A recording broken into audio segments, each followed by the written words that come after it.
Welcome to our channel Yaadhumarivom. இந்த வீடியோவில் நாம் என்ன தெரிஞ்சுக்க போகிறோன்னா முண்டச்சி வரி.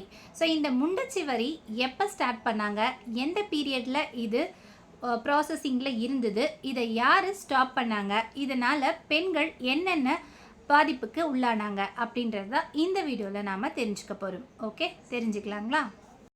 முண்டச்சி வரி அப்படின்னா என்னென்னா, கணவனை இழந்த பெண்கள் கட்டாயம் கட்டியே தீர வேண்டிய நிலை தான் இந்த முண்டச்சி வரின்னு சொல்லுவாங்க. ஓகேங்களா? இந்த வரியை எந்த ஆட்சி காலத்தில் போட்டாங்க, யார் ரூல் பண்ணிட்டு இருக்கும் போது போட்டாங்க, ஏன் பெண்களுக்கு மட்டும் இந்த வரியை போட்டாங்க போன்ற நிறைய கேள்விகள் நமக்குள்ளே எழுது. ஸோ இதை பற்றி நாம் தெரிஞ்சுக்கலாம். இங்கே சேலம், கள்ளக்குறிச்சி போன்ற மாவட்டங்களில் பறந்து கிடக்கிறது தான் இந்த கல்வராயன் மலை. சரிங்களா? இங்கே தான் வெள்ளரிக்காடு அப்படின்ற ஒரு வில்லேஜ் இருக்குங்க. ஸோ இந்த பிளேஸில் தான் இந்த வரி விதிக்கப்பட்டிருக்கு.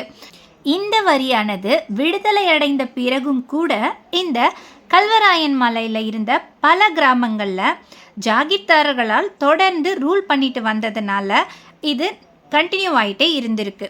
சரிங்களா? ஸோ இதை எப்போ ஸ்டாப் பண்ணாங்க அப்படின்னு பார்த்தோம்னா 1976 தான் இது ஸ்டாப் ஆயிருக்கு. ஓகேங்களா?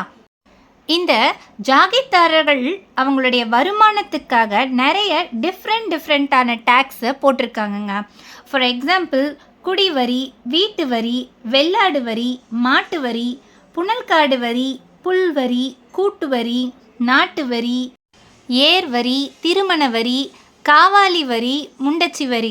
ஸோ முண்டச்சி வரினா என்னன்னு நாம் இப்போ பார்த்தோம். கணவனை பிரிந்தவர்கள் வரி செலுத்தணும், இழந்தவர்களோ பிரிந்தவர்களோ. சரியா? அதே மாதிரி காவாலி வரினா என்ன அப்படின்னா, திருமணம் ஆகாதவர்களுக்கு ஒரு வரி போட்டிருக்காங்க. ஸோ எக்கச்சக்கமான வரி டிஃப்ரெண்ட்டாக இவங்க போட்டிருக்காங்க. சரியா? அது மட்டும் இல்லைங்க, மார்பகத்துக்கு ஒரு தனியான வரி.